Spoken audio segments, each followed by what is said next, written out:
Olá, assinantes do nosso canal, Bernardo Brandão. Esse vídeo é uma atualização de um vídeo anterior que eu publiquei sobre a questão dos candidatos que são aprovados fora das vagas previstas no edital do concurso público. E durante o prazo de validade do concurso surgem novas vagas, durante o prazo de validade do concurso há contratação de terceirizados, contratados temporários, estagiários, comissionados, entre outros. Pois bem, o Supremo Tribunal Federal, no recurso extraordinário 598.099, ele proferiu uma decisão reconhecendo que o candidato aprovado dentro das vagas previstas no edital tem direito à nomeação em posse. E com relação aos candidatos aprovados fora das vagas, entendeu o Supremo Tribunal Federal naquele julgamento que o candidato também tem direito desde que haja cargo e que se demonstre efetivamente a existência desses cargos. Mas o problema é que o Supremo determinou na decisão que o candidato, parte mais fraca da relação, tenha que demonstrar a existência desses cargos públicos, o que é muito difícil, muito complicado. A administração tem tudo nas mãos. E na maioria das vezes, todos nós sabemos disso, Ministério do Planejamento, secretarias, eles restringem as informações. E ainda que se faça um requerimento com base na Lei de Acesso à Informação, você não consegue a informação, tendo que se valer de medidas judiciais para obtê-la. E o Supremo então entendeu nesse sentido, que é possível, a nomeação em posse do candidato, desde que você demonstre a existência dessa vaga e que haja uma demonstração de que a administração tem necessidade desses servidores. É esse o contexto da decisão nesse recurso extraordinário. Mais recentemente, o Supremo Tribunal Federal proferiu uma nova decisão, e nessa nova decisão, o que ficou consignado? Que, na verdade, se não houver o cargo público, não há como o candidato ingressar, ser nomeado e empossado. Observem que essa decisão do Supremo Tribunal Federal é diametralmente oposta a uma decisão recente do Superior Tribunal de Justiça, da lavra do ministro Mauro Campbell, na qual ele afirma, e é acompanhado pelos membros da turma, ele afirma categoricamente que não importa se há cargo público ou não. O que importa é a terceirização. Se há terceirização, tem que nomear e empossar. E aí eu vou além, porque o próprio Supremo entendeu que terceirização é apenas uma nomenclatura que se aplica à situação.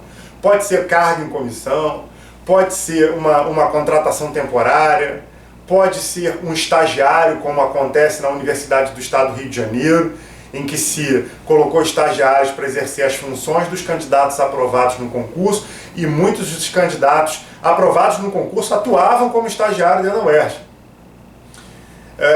E não havia nenhuma regra legal dando suporte a essa atuação, até porque a Constituição só prevê duas exceções à regra do concurso: contratação temporária, desde que seja uma situação imprevisível e urgente, e a segunda hipótese é a terceirização. Só que a terceirização não pode ser feita com a atividade fim, só pode ser feita com a atividade meio. Então tudo aquilo que for atividade finalística da administração não pode ser terceirizado. Num hospital, médico, enfermeiro, nada disso pode ser terceirizado.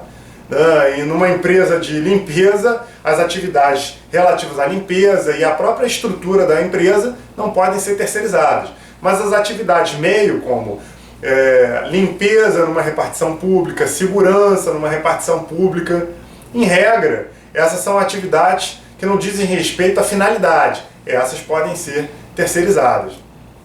Portanto, entendeu o Supremo naquela oportunidade que não é só terceirização. Pode ser, você pode dar, a administração pode dar o nome que ela quiser, desde que isso ocorra dentro do prazo de validade do concurso, desde que haja o cargo e que haja candidatos aprovados aguardando a convocação. A minha única discordância, e acho que é equivocada com todas as vênias aos ministros do Supremo Tribunal Federal, mas a decisão é equivocada porque a inexistência do cargo público não pode ser óbice para o ingresso do candidato na administração. Por quê? Porque a administração pode não tomar as medidas necessárias para fazer com que novos cargos sejam criados.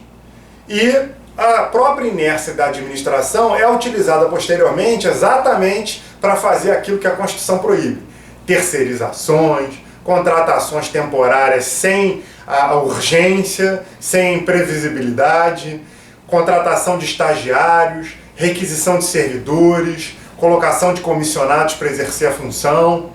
Portanto, não se pode aceitar apenas que o candidato vai ter direito ao cargo público apenas se houver cargo público disponível dentro da administração. E aqui no escritório nós desenvolvemos uma nova tese baseada na Lei 8.112, que é a tese relativa aos excedentes. A lei estabelece que é possível a administração colocar dentro da sua estrutura excedentes. Então, um exemplo clássico desse excedente seria o seguinte: alguém que foi demitido do serviço público, né? E aí foi reintegrado por determinação judicial, mas não existe o cargo público. Todos os cargos ali são ocupados por servidores estáveis. E esse candidato, e esse servidor que foi demitido e foi reintegrado, fica como excedente. Ora, se o servidor que foi demitido e reintegrado fica como excedente porque não há cargo público, por que não então determinar que todos os candidatos aprovados em concurso e que foram preteridos por contratações temporárias, por cargos em comissão, né, por requisição de servidores, por estagiários, não possam ingressar na administração, atuar como excedente até que a administração providencie esses cargos públicos? Comunique o Poder Legislativo, comunique o Poder Executivo, a fim de que seja encaminhada a lei para a criação dos cargos para suprir a demanda. Essa me parece a medida mais justa e razoável. E não prestigiar a administração quando a própria administração atua de forma torpe. Ou seja, a torpeza da administração aqui acaba beneficiando ela lá na frente porque ela utiliza outras pessoas para exercerem essa função que não os candidatos aprovados no concurso. Portanto, há duas decisões, STF, STJ. No dia a dia da prática forense pode ser que caia um dos dois, ou seja, pode ser que no final tenha apenas uma decisão do STJ ou uma do STF. Obviamente que se houver recurso ao STF e for aceito, vai prevalecer a tese do STF, mas acredito que essa jurisprudência vai mudar com o tempo, porque não faz o menor sentido. Então, nesse sentido, só para atualizar aquele vídeo, um grande abraço a todos, obrigado pela atenção.